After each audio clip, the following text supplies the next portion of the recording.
Welcome to Who You Callin' Bruh, A podcast about faith, family, and fun. My name is Jay, And I'm his daughter, Anna. and we are back. Oops. Oh man, guys, it's been busy. Long time, I gotta know. say. So let's catch people up. I couldn't quite remember. Have we recorded since you had your dental stuff? Yes. Okay. I remember speaking about it like the day after it happened. Okay. Because that was also election. Yeah. So it That's was right. like election and root canals, basically. The election root canal. Okay, well, since then, let's just catch everybody up. What's even happened? I went to California, Oh, so yeah. that's what happened last week. forgot I was in LA, in Beverly Hills. Beverly Hills. That's where I want to be. That's where I want. Yeah. Indeed. So that was fun. It was a finance trip. Christy and I went, so it was pretty cool. Guess who didn't go? Me. That's Me. right. But what I did get to do while I was there was I rode in a driverless car. Oh my gosh, this was crazy. Like, Yeah, it's back called seats had Waymo. driverless, like, Yeah, it's made by Jaguar. And so you pull it up just like an Uber, and then the car rolls up, and nobody's in it. So is you it use on the app. street with like people who are actually driving? Oh, yeah. So it's like it just like pulls up and pulls over, and then you have to use the app to unlock it. And so then you can get in, and then it's like, welcome. Did it cost money? Yeah. I mean, Gosh darn. but it was cheaper than Uber, and there was nobody to tip because there's no driver. Period. Yeah. So it was pretty Love cool. it. Amazing. Yeah, so enjoyed. I'm a big movie guy, like we've talked about, and I enjoy going to Hollywood and all that kind of stuff. I mean, most of my time was spent in meetings, but we got a little bit of sightseeing in. It was pretty cool. Did you know that when I go to Disney World for my choir trip, that we're doing this thing where like we're all going into a studio to like re-record a Disney movie? Like we are the That's so voices. cool. Is that not the coolest thing ever? I'm very For like excited. a song, like a Disney song. I'm not totally sure, actually, but it's gonna be lit. Cool. That'll be cool. All right, we look forward to that. It'll be fun. Anna, what have you done with yourself? I don't know. I feel like I've literally done nothing. Like, That's what I feel like you've done is nothing. yeah, I feel like there's something like I've done a lot of Christmas shopping. Like, That is true. You're just spending money right like and left. I've put a good dent in my pocket, like a good one. So if you're out there and you need some babysitting, let's girl need some Hit money. me up. We right. get youth because we missed youth last week. I'm very excited for youth tonight. Oh yeah, that's right. So man, it's been a tough week, tough couple of weeks. Yeah, we've been missing all the Things things. shut down. Let me just rewind. That was my rewind noise. Okay, well, should we get to our content now? I guess. I don't think we have anything else to say. Oh, the Dallas Cowboys have been terrible. Okay, that's not new though. I feel know. like that's been. That's Now been. I'm just depressed, guys. Yeah, it just occurred. That's an excellent. It just occurred to me. Maybe we should label these. We Just probably like a little should because like label, just be I hate just like guessing. Well, I try to look at this, but then I don't know what like trombone means. Like that could be like. Oh yeah. So crickets is pretty obvious. I feel like That's the only one. chimes, applause. I feel like Oh, that might be applause, pretty yeah. straight to the point. Yeah, and chimes is the thing you like. That's your favorite, right? Yeah, that is my favorite. Yeah. What does the blue one say? Oh, rim shot. I didn't know that. Once again, riveting content, I'm sure, as we're trying to figure out the board. My bad. People are just watching us like, They're like boring. or maybe they're even listening, and that's even worse. Ooh, hate to be y'all right now. Sorry. Okay, so we are going to talk today about anxiety. Got it. So we thought it would be a good time to approach a topic that we've been wanting to talk about for a bit. So it's more on the serious side and kind of faith in life and stuff like that, right? Yes. Okay. So I thought we would start with just kind of defining anxiety because it can mean a lot of different things. So how we're going to approach it. And then Anna might have some thoughts here, and then kind of get a little personal and just talk about our own different struggles with anxiety, and then maybe how we can address those with truths from the Bible, and maybe some tips and tricks on how to deal with it. Sound good? Got it. Right on. Okay, so I actually just a couple of weeks ago in the sermon that I was preaching talked about anxiety some. And I missed this sermon. So. oh, that's right. And $10 says she hasn't watched it. Oh yeah. Yeah, I know. So in there, I was talking about how when like the Bible gives us a command not to be anxious. So when we're thinking about it from that lens, like not to be anxious, that doesn't mean every type of anxiety is bad. So we need to understand what is good anxiety, what is bad anxiety, what exactly is the Bible speaking against. So what would be a good type of anxiety if this room all of a sudden was on fire?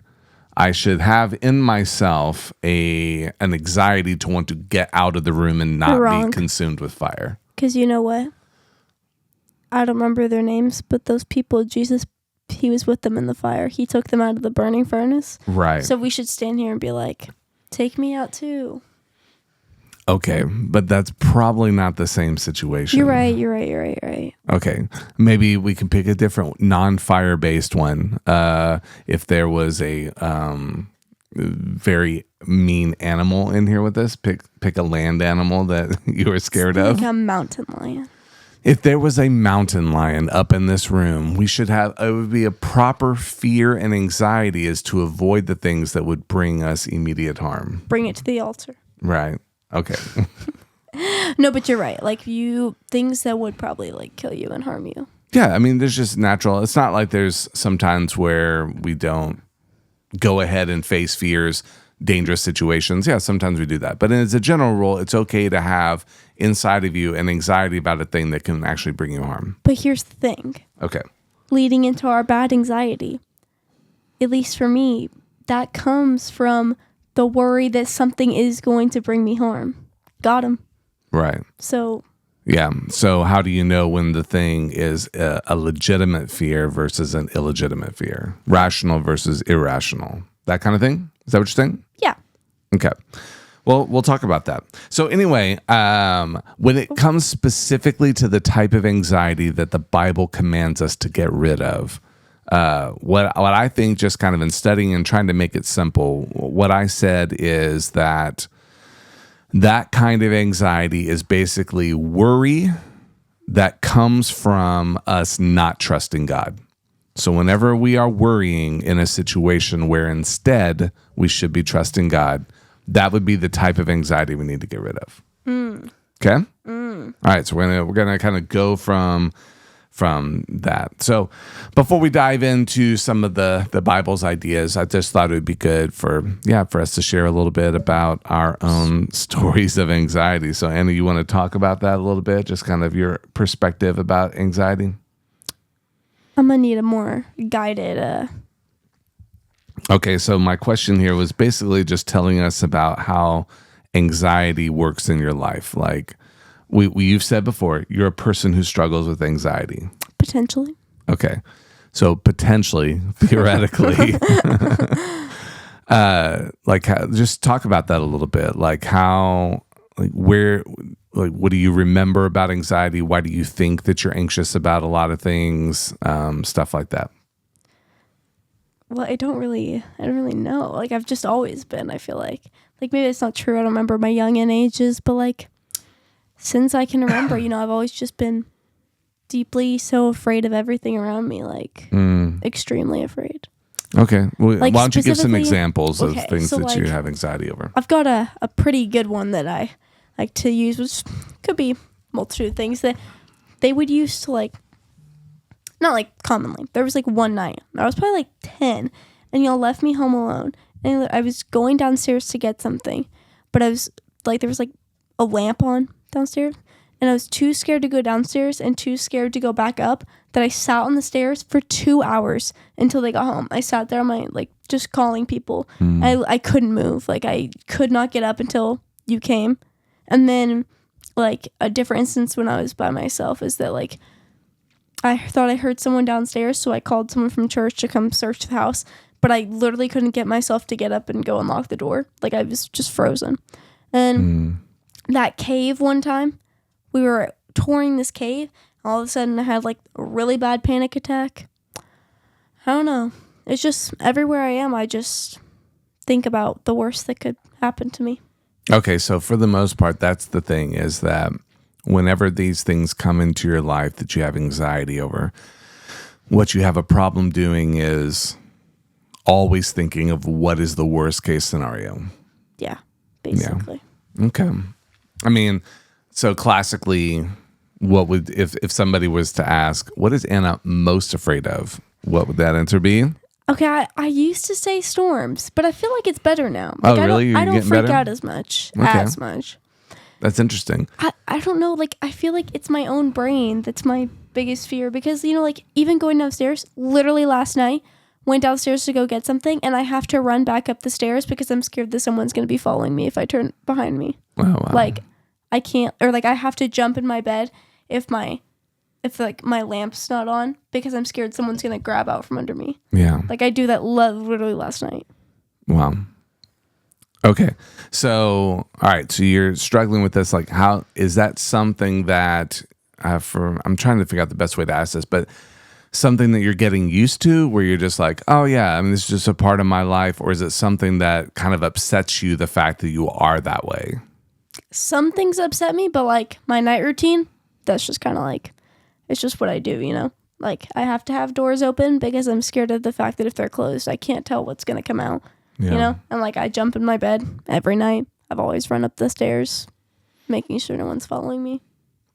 So when you're struggling with that type of anxiety, do you think in your mind, I know this is not real? Like, I know for certain there is not a person behind that door, but I just can't help it. Yes. Like, especially like stairs or being downstairs, I'm like, I know I could bet my whole life that there's not a single person or thing behind me, and I still have to run. Yeah.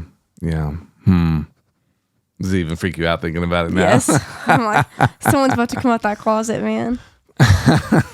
Well, good luck. Trust me, there's nobody who can fit in that closet. Yeah, it is low-key, way it's too packed. full of garbage. See, but like, even logic like that sometimes just doesn't happen. Like, if I ever go into the pantry and it's like the lights are off downstairs because y'all have turned them off and maybe there's like a lamp on, you know? Even if I turn the lights on, like, turning the lights off, like, I can't do it. Like, sometimes I literally just have to leave it on because I won't be able to make it upstairs. Because, like, you could tell me there's not a single person downstairs in the living room. Like, and I could tell you, I'm looking. There's nobody down here. But then when I go up the stairs, it does not matter how much I know or how much someone tried to tell me. There's nobody I have to run. Yeah. So, okay. So we'll call that kind of anxiety like always like in the moment anxiety. So there are these things that scare you because of the situation that you're in. So maybe it's going to the dentist, or sometimes it used to be storms, or maybe it's like the dark and being alone and stuff. So we'll call that in the moment fears that you have. Do you also have like big picture long-term fears? Like, oh, I'm scared about what if one of my parents dies, or I'm scared about what if things don't work out the way I want them to about whatever. You know, 100%, things like that. Yes. I literally, like, I still have dreams of you guys dying, and I wake up from them, and then I just gotta go back to sleep. Yeah. But I used to wake up all the time, like, having horrible dreams and just thoughts about, like, if something happened right now, I'd never be the same ever again. You know? Okay. Or, like, in school, being like, what if someone just, like, walked in and shot up the place and I just died? Yeah. Which, like, it's not because, don't come being like, oh, it's because of the school you go to. No, I did that in Canes the other day.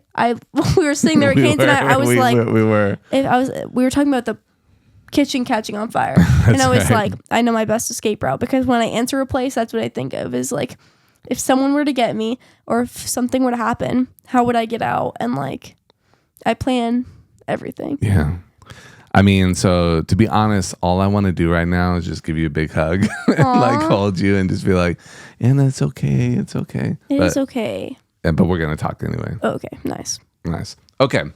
So obviously, I mean, well, first of all, let us know if you identify with that. If you're a type of person who struggles with anxiety, I would say for myself, I don't really struggle so much on the situational things. There's probably some here and there on occasion just to kind of get creeped out, especially if you're like watching a scary movie and now you're like, your mind is there and you're like, oh.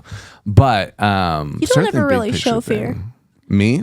Yeah, I feel like if you're I watching try not to show any emotions. I'm aware. But if you're like watching a scary movie, you're kind of like, Wow, that was just horrifying. Nice. Let me go to bed. Like, Well, it's. I mean, I'll say this: like, typically, I avoid the type of movies that really scare me. So most of the time, the type of movies that I watch, while they might be classified as scary movies, or certainly would scare you, it's not fun, really frightening. Yeah, it's not really something, like the slasher type movies. That's not something I'm really afraid of actually happening. Heck no. Because it's just weird. Like demonic movies, I don't do that. I don't play around with like dark spiritual type stuff. Any of it. Thumbs down. So anyway, but like over and over and over again in the Bible, like we're given this commandment to not have fear, right? To even when people would encounter angels and stuff in the Bible, like the first thing they usually say is, "Don't fear and do not be afraid." It's hard of how they looked like, but with all those eyes and wings and arms and stuff, lion's head or whatever. Nice. But even the ones that look like human beings, they're told not to be afraid. So I think, obviously it's a pretty common struggle for people to have fear, and everybody's fears are different, and you kind of have to, wrestle with that. But ultimately, over and over again, we're given this command to not be anxious, to give your fears to the Lord. So I just grabbed several verses. The other day I was in Luke, and Jesus was talking about how that if God takes care of his creation, look how he takes care of the raven, who is like a unclean bird. How much more would he take care of you? If the raven has food, shouldn't you have food? If the flowers that will die soon, if they look nice, don't you think he's going to give you clothing? So the fact that God cares for his creation was kind of where that was at. So if Philippians 4, do not be anxious about anything, but in everything by prayer and supplication with thanksgiving, let your requests be made known to God, and the peace of God, which surpasses all understanding, will guard your hearts and your minds in Christ Jesus. So this is probably my favorite of the verses that kind of help with anxiety, because of all the promise that's packed in there. So you're given a command to not be anxious, but we are given the reason and kind of what kind of replacement we should have. So if on one hand, you're anxious, you're scared in a situation, what is the first thing we're told? You should pray. You should connect yourself to God and with thanksgiving to let God know, these are the things that I'm scared of, God. These are the things that I'm wrestling with. These are the burdens that I have. And to know with thanksgiving that he's listening, that this God who loves you, who cares about you, who is your heavenly Father, we're told like he's going to give you peace, even peace that you can't understand, peace that, in the face of your fears. Would you say, Anna, you've ever had a moment like in all this time of fear, have you had moments where you're like, wow, like I should be scared in this moment, but I'm not? Like I really was able to connect to God and kind of give it up? I would say yes, I think. So, trying to think of a time. I know it's happened. Or maybe even not necessarily that the fear goes away, but he's giving you the strength to overcome and to press through. Yeah, that's probably more accurate. Yeah, and I think that's appropriate, where I think somebody once said, like, courage is not the absence of fear, but the decision to press on even though you are afraid. And that this is what God is doing. But he's giving you a peace which will guard your heart and your mind. So that's really what you want, is you want God's peace, God's truth to take over in those situations where you are afraid, where you're really struggling, where you're not trusting him. You know what I mean? Yeah. A couple of other verses, 1 Peter 5, humble yourselves under the mighty hand of God, so that at the proper time he may exalt you, casting all your anxieties on him. Why? Because he cares for you. Anna, when she went to the dentist, had this that's card. Your next one. I was trying. Oh, is it on there? Yeah. Awesome. Nice. Why don't you tell a little story there? Okay, so when I went to get my root canal done the other day, I brought a Bible verse card with me that I read over and over again, which all it did was just made me cry. but it's okay. In a good way or a bad way? Well, like good way, I think. Okay. Well, I was just so scared that I couldn't even like read the words on the thing. Yeah. But it says, this is from John 14:27. It says, "Peace I leave with you, my peace I give you. I do not give to you as the world gives. Do not let your hearts be troubled and do not be afraid." Amen. Got When him. you need courage. Yeah. So over and over again, there's a lot more here, but we're just for time's sake, we won't read them all. But here, I'll tell you I was the gonna say if you want wrote to look like them up. 8 down more. Like goodness. I know. So like 2 Timothy 1:7, Psalm 55:22, Philippians 4:6, Hebrews 13:6, Joshua 1:9, Matthew 6:34, and Proverbs 3:5-6. So if you want to look those up, you can.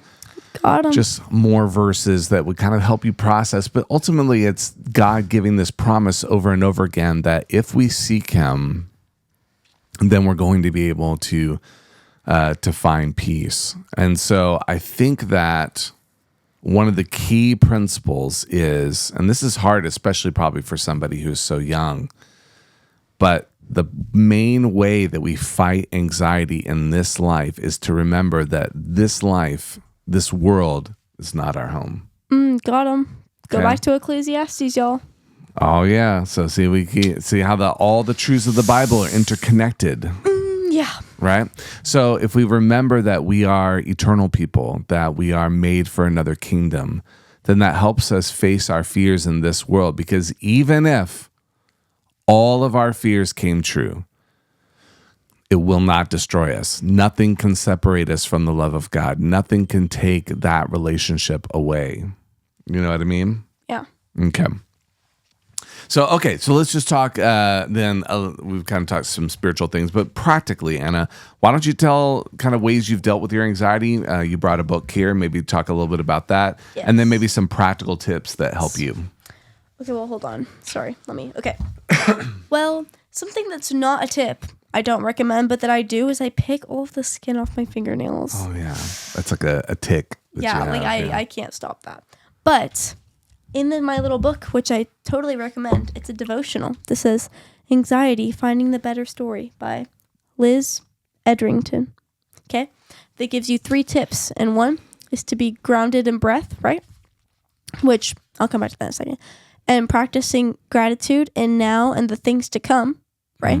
And then is to taste and see that the Lord is good, which are a 5, 4, 3, 2, 1 exercise, which is 5 things you can see, 4 things you're touching, 3 things you can hear, 2 things you smell, and 1 thing you can taste. And that's kind of like in the height of a really intense moment. But what I love about this book is that at the end of every devotional, right, it tells you to breathe in and breathe out in different things. So the day one is like, breathe in, God is with me, breathe out, Jesus is rest for my heavy soul. And it's got one for every day, which is pretty hype. Nice. That's awesome.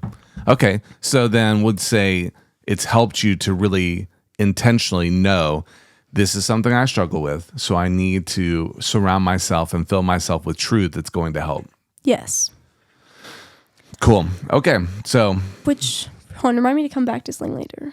do you want to do it now? Okay, I guess I can. Yeah. But this is kind of off topic, but I feel like I also have like, I hate self-diagnosing and giving more labels, but like, I don't know if you'd call it OCD, but like, or this could be anxiety, that like, when I itch like one of my hands, right, I have to itch the other one in the middle of my face, right? And like when I'm touching objects, I have to touch them in a certain spot to where I can almost feel it in my own body. And if things don't look right, I have to fix them. If like I haven't touched, like if I'm itching my back and I haven't hit like a certain like point, not because it's itchy, just because I need to like feel the exact center of my back. Do you know what I'm saying?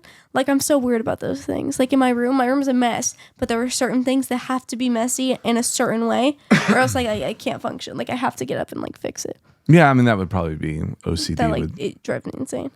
Yeah. And it's interesting when you think about these things. I think there's 2 things happening. Number one, I think it's good to know that stuff about yourself so that you can kind of go, give yourself a break sometimes, I think is a good way to say it. That, you know, if something like that, I don't think that those things, like none of that you've mentioned shows and reflects a lack of trust in God. You know what I'm saying? Yeah. So it might just be something about the way that you're wired, and it's just the way it is. Like it's not good or bad. I mean, you can try to get rid of it if you don't like the habit. Mid. But, you know, it's not that big of a deal to me. But at the same time, we still want to. I love what you said about not letting labels define you. So it's not like, oh, I'm OCD, therefore the most important thing about me is I'm OCD. Legit. And which is a temptation, right? To say, oh, I have anxiety, I have this, I have that. Because if you turn those things into identifying things, I am someone with OCD, I am a person with anxiety. Now you are kind of replacing your identity in Christ with the identity in these things that kind of make you a victim. Got him. And that's something that our society does a lot. Quite a bit, actually. Yeah. So, it's okay to be real and wrestle with these things, but we don't want to make them the thing that defines us. Ooh. Any other practical tips, kind of, Anna, in the midst of things being difficult that you've done? I don't You know. generally like comforting things, right? So you surround yourself with Blankets, stuffed animals. fidgets, something that like, okay, it's going to take your mind We off. need to take a minute because Oh, okay, let's do it. I loved my fidgets and I was so happy. And then all of a sudden, fidgets became this big trend. And then you got bullied so hard for having fidgets. It'd be like, oh, so you're a fidget girl. Like, no, I used them because I liked them and they helped me. Yeah. And then I couldn't do it anymore. Like, I can use a little marble thing, but everything else is just a joke. Yeah, we found one of the spinner ones the other day. There's something cathartic about it where you just like, whoa. I loved the fidget cube because, like, it felt different and, like, I could do different things. But there's one thing on here which drove me insane. So there's, like, these 4 buttons, right? 2 of them make, like, they click. It's beautiful. The other 2, like, the point of them is that you can't click them. And it literally would just sit there and I would, like basically hit it until, like, I could get them to break and click. You're like, it has to go. Like, it has to. Like, it made me so mad. Nice. Yeah, and I think those things are helpful. Like, it's okay to have some things that are good in the moment. So to calm you down, kind of deal with things. But of course, if possible, you want to interject thoughts from the Lord, these truths, have that kind of stuff. But then big picture, remember trusting in God, these kind of really important truths that we were talking about there. Why you got to read this devotional, man. Yeah, get that It's devotional good. going. All right, I'm so a fan. anxiety. I'm on day, like, 3, but it's pretty Maybe great. we'll drop a link if we remember to Sponsor us. do that. Kidding. Like, subscribe, hit the bell. Do them all. Is that usually? Well, I wouldn't say that's a sponsor. That's just promoting yourself. Oh, okay. That's what, like, every YouTuber does. They're like, I don't know. like, comment, subscribe, hit the notification bell so you get notification every time I post a video. Oh, okay, You yeah. know? But, like, a sponsor would be like this. You're like, Oh, I see on what you're to our saying. Yes. sponsor of the day.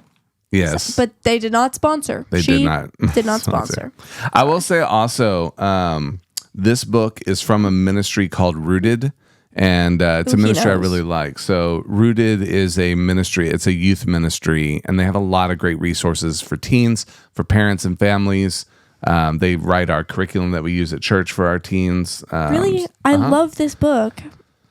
Yeah. So we highly recommend it. Check it out. Yes. Get it. Anxiety. It's only 31 days. It's only a month. So Yeah. I feel like that's always pretty good for me. I have another devotional that's like it literally has like the date on it. And I have not gotten myself to bring it or use it yet because I want to start on January 1st. But if I I miss struggle today, with the same thing. like it makes me so mad, bro. The Bible app ones really gets me because they're like, you're 1 day late. Like, so I'm never doing it ever again. You're Never. like, well, fine. I was like, so I quit. You've discouraged me. This one I can do whatever and it's fine. Yeah, so I think all of those are really good tactics. Just constantly try to surround yourself with the truth and keep preaching that truth to yourself over and over again. Also, empower other people that you know and love and trust to also be able to help you through that. Not ridicule you, not give you a hard time, but somebody who can encourage you through those times with truth. Right. And like you said, don't let it define you because most people don't even know that I'm an anxious person. They just tell me that I'm a positive person to others. Right. And that's all I need And then to you be. just go blank face and you're just like, do not know what the hurricane that is going on in my Nice. soul is right now. Yeah, basically. Because there's no need to tell other people. 'Cause shouldn't change anything. Yeah. I don't want to be treated differently. That's good. That's good. One other thing I would say is we would love for the opportunity to pray for you. So if you want to drop like comments or messages to us and you want to tell us, hey, these are the things that I'm afraid of, we would love the opportunity to pray for you. Not necessarily on air and in front of everybody, but just know behind the scenes that we will pray for you. Yeah. Or if you did say something that we felt like was super good, it's completely anonymous. We would never say a name unless you asked. Yeah, unless you're like, and hey, you're like, please. Yeah, this is my testimony. I want to tell people. Right, and then we'd be like, okay. Yeah, so if you also have tips and tricks of things that you do to overcome fear, anxiety, hook us up. We would love to know. Okay, well, I think we've done a good job coming back at you. It's been 30 minutes. I've decided that, we probably don't need to make or don't consider any of our ideas promises, right? So we're like, oh, yeah, we're going to do this. And then, maybe it'll happen. We're working on it. Remind us. But my guess is the next episode, whenever it might come out, or it should be Tuesday, will be on Wicked. The Wicked movie comes out this weekend, so I'm sure we will review it. So Anna's been excited for a very long time. I saw the musical, and now I get to see the movie. Yeah, I think it's been like over a year since they announced it. What? Wait. What? Okay, I won't say the school because that might be too location defined. But I saw a high school production of Hadestown, the teen version. Oh, that's right. The other day, and oh my goodness, I just need to say it was the best thing ever. Yeah, so good job to those people. They were insane. You know who you are. Yeah, you know who you are. They were amazing, incredible, absolutely wonderful. Yeah. I have no words. And it's almost musical season. We have season tickets to the Broadway Dallas. Hamilton's coming back. Is it not? I thought you told me it was. Oh, yeah, I think that's right. Hamilton, and we're going to see actually Hadestown. So we'll go see Hadestown. I'm so excited. There's a lot of stuff. So good. Back to the Future, they apparently made a musical out of. So we can do reviews over those. Yeah, we look forward to that. So hopefully, unless you hate musicals, but we like them, so, I guess just skip the episode. Yeah, sorry, we're just like theater kids, except I'm not in theater. That's all right. But we like musicals. Yes. So it's the Wicked movie, so go see it. We'll review it next time. So, hey, peace out, people. Thanks for tuning in. Peace. Thank you for listening. Who You Callin' Bruh is a Jam Pastor Jay production. All writing, content, and production is done by Jay and Anna Beerley. Our opening and closing track is Feel It by Matias Ruiz. You can find more wonderful tracks at worshipstart.com. This podcast is hosted on Substack at jampastorj.substack.com.